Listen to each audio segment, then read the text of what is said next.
Today, we are diving into something pretty powerful. We're going to explore a really practical, scientific method for breaking free from all those patterns that keep holding you back. This is all based on the work of Dr. Joe Dispenza, and it's about learning how to stop living on autopilot and start creating the life you actually want. I mean, does this feel familiar to you? You try so hard to make a change, but somehow you always end up right back where you started. It's this super frustrating cycle, right? But what if I told you the reason for this isn't some lack of willpower? Nope. There's a predictable biological process happening inside you. So, the very first step to breaking that cycle is to know what you're up against. You've got to give it a name. And Dr. Dispenza, he calls this feeling of being stuck the repetition of identity. Now, what's so fascinating about this is that it means most of us are literally living in the past, and we don't even realize it. Our body's nervous system is just hardwired to run on autopilot. It's constantly reacting to old memories, triggering the same old emotions and thoughts day in and day out. Just let that sink in for a second. You know that flash of anger you get in traffic? Or that sudden pang of anxiety before a big meeting? Well, it might not actually be about the traffic or the meeting at all. It could just be your body replaying an old emotional response it learned years and years ago. You're basically reacting to a memory. So that leads to the big question. Why is this loop so incredibly hard to break? The answer is, well, it's pretty surprising. It really has everything to do with your body's chemistry. Does this sound familiar? I bet it does. It's that classic struggle where your conscious mind wants one thing. It wants to change, but your body just seems to refuse to cooperate.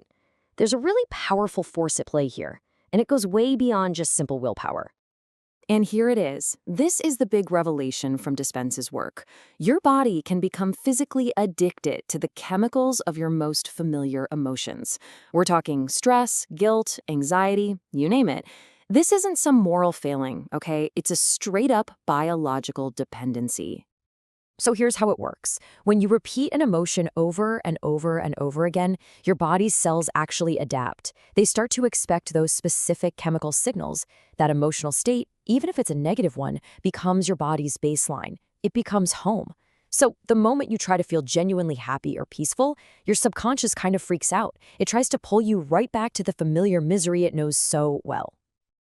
Okay. So if the problem is the subconscious automatic program, then how in the world do we get into the control room to change it? Well, the key, according to Dr. Dispenza, is meditation. But maybe not in the way you're thinking. You know, the biggest myth about meditation is that you're supposed to stop your thoughts or completely empty your mind. Let's be real. That's pretty much impossible. The actual goal is to become an observer, to just sit back and watch your mind run its automatic programs without getting swept away by them. In that little moment of observation, that's when you interrupt the loop. And here's the cool science behind it. When you're stressed, you're focused, you're thinking, your brain is in a high-frequency state called beta.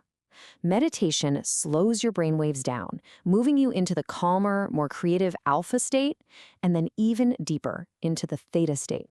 And theta is the magic key.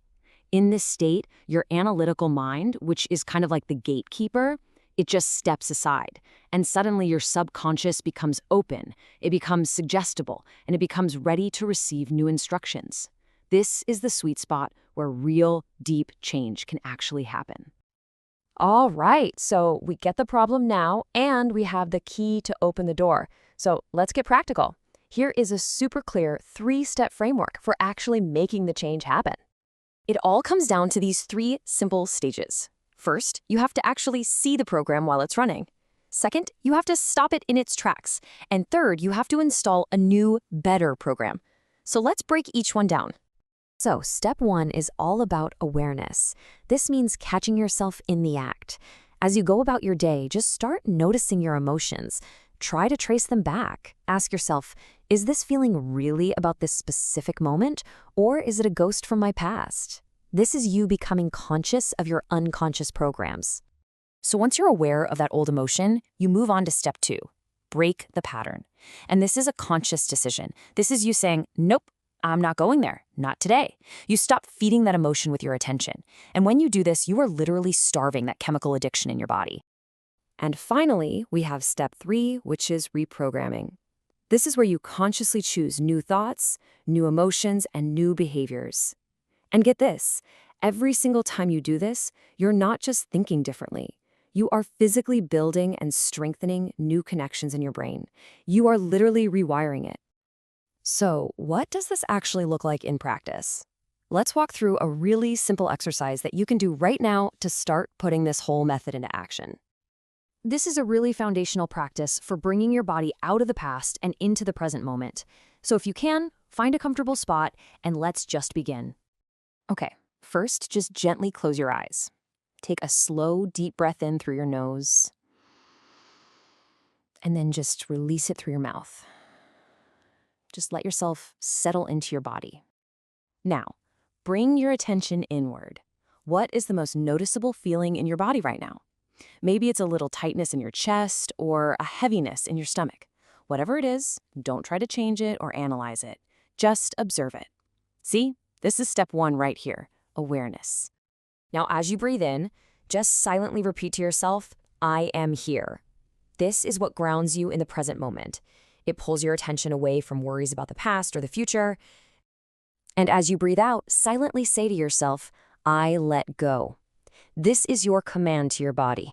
It's you telling it to release that old emotional pattern, to break the cycle. Just try it. Inhale, I am here. Exhale, I let go. You see, this whole process, it isn't about finding yourself. It's about creating yourself.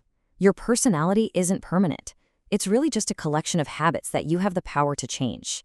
So the only real question left to ask is this: who will you decide to become?